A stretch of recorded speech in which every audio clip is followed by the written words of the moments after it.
You know the stark contrast on the policy. In fact, we don't even know what the policy is for Donald Trump because he never actually talks about it. Well, but here, concepts. But here's what I want to focus on. I don't want to just focus on the stark policy difference. I want to speak to you not just as a governor, but as a father of 4. Jeff and I are both blessed with 4 kids. Reverend Warnock blessed with 2. And, you know, we all try and raise our children in the same way, with the same shared teaching. A teaching that we learn from our Bibles, and a teaching that we learn from the way folks have been raised here in Pennsylvania. To love thy neighbor. That's what we teach our kids. To treat others the way you'd want to be treated. To respect all people, no matter what you look like, where you come from, who you love or who you pray to. That's how Lori and I are trying to raise our 4 children. I want us to just think about that contrast for a moment. We should, at the very least, want the President of the United States to meet those basic lessons, those basic teachings that we set for our children. And on that, we've got a stark contrast as well. Kamala Harris is someone who's looking to lift all of us up, to look out for all of our interests.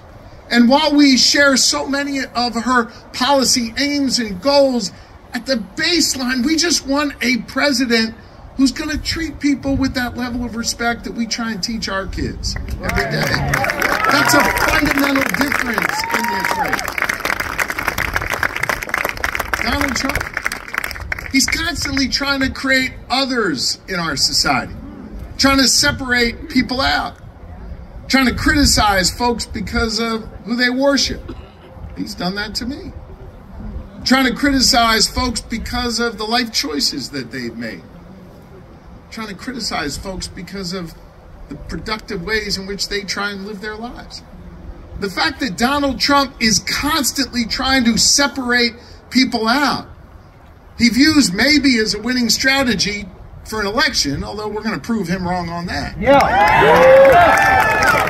But it is a destructive approach to take when you're trying to lead the greatest nation on the face of the earth, to try and separate and divide us, and to constantly talk down this great nation. I don't know about you, but I'm getting sick and tired of it. And we got the receipts. Take a look at what we've been able to accomplish just over the last 4 years. Today in Pennsylvania, we're producing, and across this country, we're producing more energy than at any time in our nation's history. That puts people to work, that strengthens our national security.